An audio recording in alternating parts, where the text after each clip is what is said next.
Keluarnya Ya'juj dan Ma'juj pada akhir zaman merupakan salah satu tanda besar kiamat. Kemunculan mereka telah disebutkan dalam Al-Quran.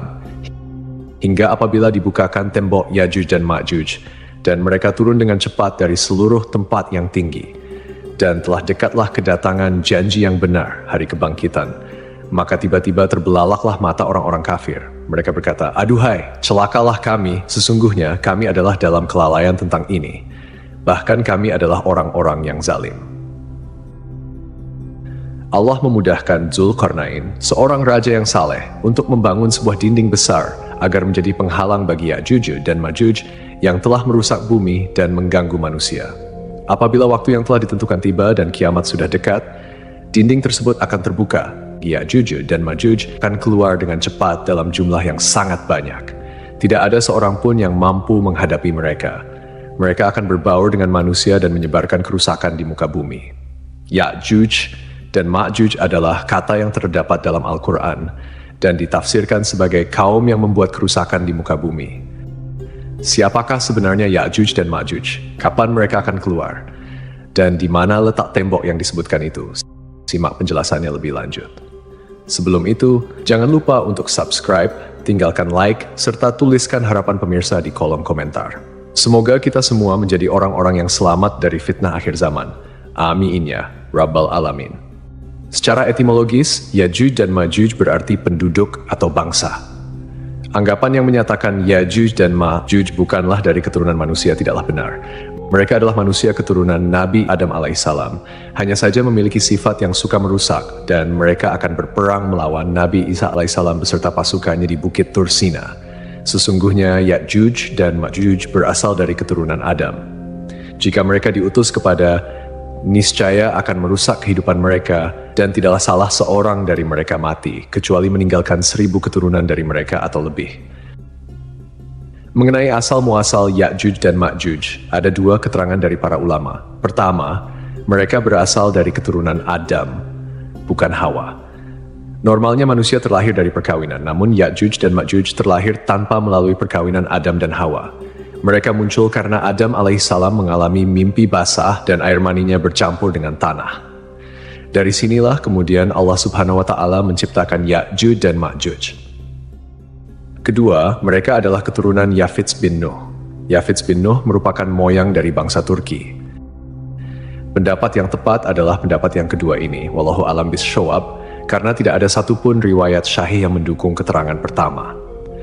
Dengan demikian, kita dapat menyimpulkan bahwa Ya'juj dan Ma'juj adalah dua suku besar yang masih termasuk anak cucu Adam alaihissalam dan berasal dari keturunan Yafits, putra Nuh, yang merupakan nenek moyang bangsa Turki dan Mongol.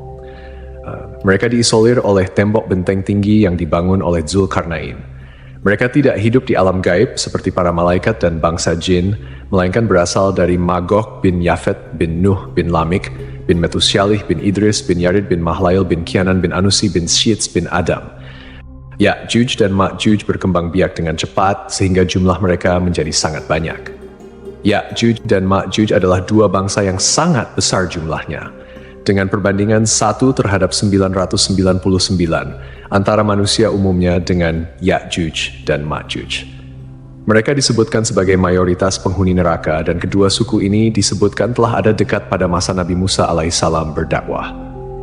Abdullah bin Amr berkata bahwa salah seorang dari mereka tidak akan mati, kecuali ia telah memiliki keturunan sejumlah 1000 atau lebih.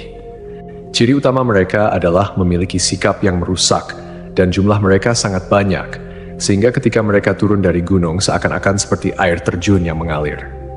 Selain itu, mereka juga tidak pandai dan tidak fasih berbicara, bermata sipit, berhidung kecil, muka lebar seperti perisai, kulit berwarna merah, memiliki tubuh yang kuat, serta tidak ada manusia yang mampu menandingi atau memerangi mereka. Dalam tafsir Ibnu Katsir juga disebutkan bahwa Ya'juj dan Ma'juj adalah kaum yang suka melakukan kerusakan. Mereka merusak tanaman, keturunan manusia, dan suka merampok. Dalam bahasa Cina, Ya artinya Asia, sedangkan Ju berarti bangsa, yang menunjukkan bahwa Ya'juj sama dengan bangsa Asia. Sementara itu, Ma'juj berasal dari kata katama yang berarti kuda, dan Jo yang berarti bangsa, sehingga Ma'jujiyah dapat diartikan sebagai bangsa berkuda. Raja Zulkarnain yang dikenal sebagai satu-satunya Raja Firaun yang masuk Islam bukanlah nama pribadi, melainkan sebuah julukan. Kata Zulkarnain sering dimaknai sebagai pemilik dua tanduk, karena kedua sisi batok kepalanya terbuat dari tembaga dan membentuk seperti tanduk. Diceritakan bahwa dia sampai di suatu tempat yang terdapat dua gunung berdampingan. Di antara kedua gunung tersebut terdapat celah yang digunakan oleh Ya'juj dan Ma'juj untuk masuk. Kemudian Zulkarnain menempuh jalan yang lain. Hingga ketika dia sampai di antara dua gunung, dia mendapati di belakang kedua gunung itu suatu kaum yang hampir tidak memahami pembicaraan. Mereka berkata, "Wahai Zulkarnain, sungguh Ya'juj dan Ma'juj itu makhluk yang berbuat kerusakan di bumi. Bolehkah kami membayarmu imbalan agar engkau membuatkan dinding penghalang antara kami dan mereka?" Zulkarnain berkata, "Apa yang telah dianugerahkan Tuhan kepadaku lebih baik daripada imbalanmu, maka bantulah aku dengan kekuatan. Berilah aku potongan besi." Hingga potongan besi itu telah dipasang sama rata dengan kedua puncak gunung itu. Dia berkata, "Tiuplah api itu." Ketika besi itu sudah menjadi merah seperti api, dia pun berkata, "Berilah aku tembaga yang mendidih agar kutuangkan ke atasnya besi panas itu." Maka mereka Ya'juj tidak dapat mendakinya dan tidak dapat pula melubanginya. Zulkarnain berkata, "Dinding ini adalah rahmat dari Tuhanku. Apabila janji Tuhanku sudah datang, dia akan menghancur luluhkannya, dan janji Tuhanku itu benar." Mengenai lokasi pasti keberadaan tembok Ya'juj dan Ma'juj belum dapat dipastikan. Namun ada beberapa pendapat ulama dan peneliti mengenai hal ini.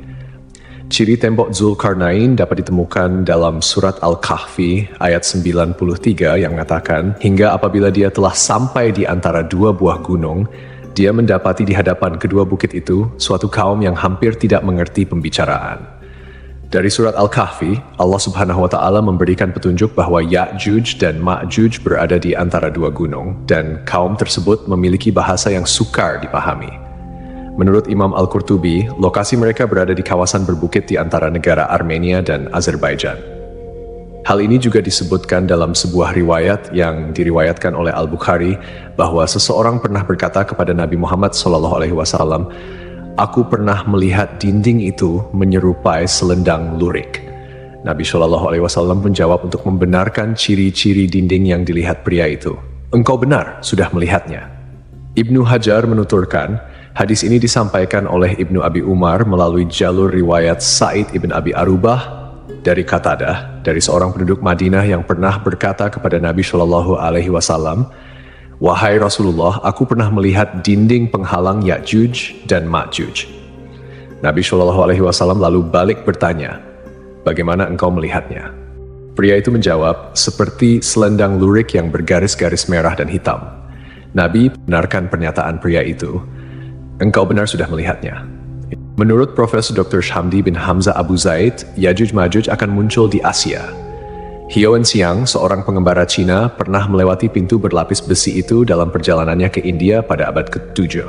Tidak jauh dari sana ada sebuah danau yang dinamakan Iskandarkul. Salam, salah seorang staf peneliti dari Kekhalifahan Abbasiyah yang dipimpin oleh Al-Zakbillah, juga menyatakan bahwa lokasi ini berada di Asia Tengah. Pada tahun 842 Masehi, Khalifah Abbasiyah Al-Watsikbillah bermimpi bahwa dinding pembatas yang mengurung kedua suku itu hancur. Karena mimpi itulah ia mengutus sebuah tim ekspedisi yang dipimpin oleh Salam untuk mengetahui keadaan dinding itu dan lokasinya. Al-Watsik menginstruksikan Salam untuk mencari tahu tentang tembok itu. Saat itu Salam ditemani 50 orang. Penelitian tersebut memakan biaya besar. Disebutkan dalam Nuzhat Al-Musitak, buku geografi karya Al-Idrisi, bahwa Al-Watsik mengeluarkan biaya 5.000 dinar untuk penelitian ini. Mereka masih mendapati gerbang di antara gunung selebar 137 meter, dan kolom besar di kiri kanan terbuat dari balok-balok besi yang dicor dengan cairan tembaga, tempat bergantung daun pintu raksasa. Kisah lain menyebutkan Salam melihat pegunungan yang terpisah oleh lembah. Luas lembah sekitar 150 meter, dan lembah ini tutup tembok berpintu besi sekitar 50 meter. Al-Idrisi juga menceritakan bahwa menurut cerita Salam, penduduk di sekitar pegunungan biasanya memukul kunci pintu besi 3 kali dalam sehari. Setelah itu, mereka menempelkan telinganya ke pintu untuk mendengarkan reaksi dari dalam pintu. Ternyata, mereka mendengar gema teriakan dari dalam. Hal itu menunjukkan bahwa di dalam pintu betul-betul ada makhluk jenis manusia yang konon Ya'juj dan Ma'juj itu. Dalam bukunya, Al-Sharif Al-Idrisi juga menuturkan bahwa Salam pernah bertanya kepada penduduk sekitar pegunungan, apakah ada yang pernah melihat Ya'juj dan Ma'juj? Mereka mengaku pernah melihat gerombolan orang di atas tembok penutup. Lalu angin badai bertiup melemparkan mereka. Penduduk di situ melihat tubuh mereka sangat kecil. Setelah itu, Salam pulang melalui Taras, Kazakhstan, kemudian Samarkand, Uzbekistan, lalu kota Rey, Iran, dan kembali ke istana Al-Watzik di Suraman Ra'a, Irak. Ia kemudian menceritakan dengan detail hasil penelitiannya kepada Khalifah. Ibnu Battuta menuturkan dalam kitab Rahlat Ibnu Battuta bahwa pegunungan Ya'juj dan Ma'juj berada sekitar perjalanan 6 hari dari Cina. Penuturan ini tidak bertentangan dengan Al-Sharif Al-Idrisi, sebab di sebelah barat laut Cina adalah daerah-daerah Rusia. Ada juga yang mengatakan bahwa tembok Ya'juj-Ma'juj ada di Asia Barat. Menurut Asy-Syaikh Abdurrahman As-Sa'di, Ya'juj-Ma'juj berada di belakang pegunungan Kaukasus. Memang ada yang berpendapat bahwa pegunungan inilah yang merupakan benteng dimaksud. Deretan pegunungan ini memanjang tanpa celah dari Laut Hitam hingga Laut Kaspia sepanjang lebih dari 1.200 km. Kecuali pada bagian kecil dan sempit yang disebut celah Darial terletak di negara Georgia sepanjang kurang lebih 100 meter. Pada bagian celah itulah diduga penghalang dari Ya'juj dan Ma'juj itu dibangun. Ada juga yang menyatakan bahwa keberadaan tembok tersebut telah tenggelam dan sampai saat ini berada di Azerbaijan dan Armenia, tepatnya di pegunungan yang sangat tinggi serta keras. Ia berdiri tegak seolah-olah diapit oleh 2 buah tembok yang sangat tinggi. Tempat itu tercantum pada peta-peta Islam maupun Rusia, terletak di Republik Georgia. Ketika pada masanya, suku Ya'juj dan Ma'juj akan berhasil menghancurkan dinding besi pembatas yang telah dibangun oleh Zulkarnain, mereka akan turun dari pegunungan dengan cepat dan tergesa-gesa. Dikatakan bahwa mereka sangat cepat dalam bergerak guna menyebarkan kehancuran. Setelah Dajjal wafat, kaum muslimin dari Suriah akan memasuki Palestina melalui wilayah Sinai. Saat malam tiba, mereka akan beristirahat di Masjid Tursina. Pada saat itulah Ya'juj dan Ma'juj keluar memporak-porandakan seluruh penduduk bumi. Selama Ya'juj dan Ma'juj merajalela, umat manusia akan mengalami kesulitan berkepanjangan. Pada masa tersebut, banyak kaum muslimin yang menderita karena kekurangan makanan dan air. Ketika mereka mencapai Danau Tabariyah di Palestina, Ya'juj dan Ma'juj meminum habis air danau tersebut, sehingga orang terakhir yang datang berkata, "Sungguh dahulu di sini masih ada air." Dalam hadis riwayat An-Nawas bin Sam'an disebutkan bahwa Allah Subhanahu wa Ta'ala menginformasikan kepada Nabi Isa alaihissalam tentang kemunculan Ya'juj dan Ma'juj, yang tidak seorang pun mampu mengalahkan mereka. Allah Subhanahu wa Ta'ala kemudian memerintahkan Nabi Isa alaihissalam untuk membawa kaum muslimin mengungsi ke Gunung Tur agar terlindungi dari kerusakan yang dibawanya. Di Gunung Tur, kaum muslimin yang bersama Nabi Isa alaihissalam semakin lama semakin kehabisan makanan. Tidak mungkin bagi mereka turun dari gunung karena selain tidak ada makanan, mereka khawatir akan bertemu dengan Ya'juj dan Ma'juj. Akhirnya mereka memohon pertolongan kepada Allah Subhanahu wa Ta'ala dan Nabi Isa alaihissalam bersama kaum muslimin berdoa agar Ya'juj dan Ma'juj dimusnahkan. Allah Subhanahu wa Ta'ala kemudian mengirimkan ulat-ulat yang banyak sekali yang menggerogoti leher Ya'juj dan Ma'juj. Dan ketika waktu subuh tiba, Ya'juj dan Ma'juj pun lenyap tanpa tersisa. Pada saat itu, Nabi Isa alaihissalam berkata kepada kaum muslimin, "Siapa di antara kalian yang mau memastikan bahwa Ya'juj dan Ma'juj telah tiada?" Maka seorang yang siap mati syahid keluar dan mengucapkan takbir, "Allahu Akbar, Ya'juj dan Ma'juj telah berakhir, kita menang." Nabi Isa alaihissalam dan semua kaum muslimin pun keluar. Inilah fitnah akhir zaman terakhir yang tidak dapat diatasi oleh siapapun, termasuk Nabi Isa alaihissalam dan Imam Mahdi. Setelah itu, Nabi Isa alaihissalam dan para sahabatnya turun dari gunung dan mendapati bumi penuh dengan bau busuk serta bangkai Ya'juj dan Ma'juj. Nabi Isa alaihissalam lalu memohon kepada Allah Subhanahu wa Ta'ala untuk membersihkan bumi dari bangkai tersebut. Allah Subhanahu wa Ta'ala kemudian mengutus burung-burung berleher panjang seperti unta untuk membawa bangkai-bangkai tersebut ke tempat yang dikehendakinya. Dalam riwayat lain disebutkan bahwa bangkai-bangkai Ya'juj dan Ma'juj dibuang di tengah samudera dan dimakan oleh ikan-ikan yang akhirnya menjadi gemuk karena belum pernah menemukan daging sebanyak itu. Nabi Isa alaihi salam dan kaum muslimin kemudian berdoa lagi kepada Allah Subhanahu wa taala untuk membersihkan permukaan bumi dari bau dan kotoran Ya'juj dan Ma'juj. Allah Subhanahu wa taala lalu menurunkan hujan lebat yang membasuh seluruh kotoran mereka dari muka bumi hingga tanah menjadi bersih kembali. Sebagian mufasir mengatakan bahwa bau busuk dari kotoran Ya'juj dan Ma'juj membutuhkan waktu hingga 7 tahun untuk hilang sepenuhnya. Setelah Ya'juj dan Ma'juj dimusnahkan, kehidupan kaum muslimin di bawah kepemimpinan Nabi Isa alaihi salam semakin baik. Mereka hidup dalam kedamaian, keamanan, dan kebahagiaan dengan rezeki yang melimpah. Allah Subhanahu wa taala memberkati mereka hingga seekor unta bunting cukup untuk mengenyangkan sekumpulan orang dan bahkan satu buah kurma mampu mengenyangkan seseorang. Pada masa ini, Nabi Isa alaihi salam menjalankan syariat yang dibawa oleh Rasulullah Shallallahu alaihi wasallam dalam menata kehidupan masyarakat.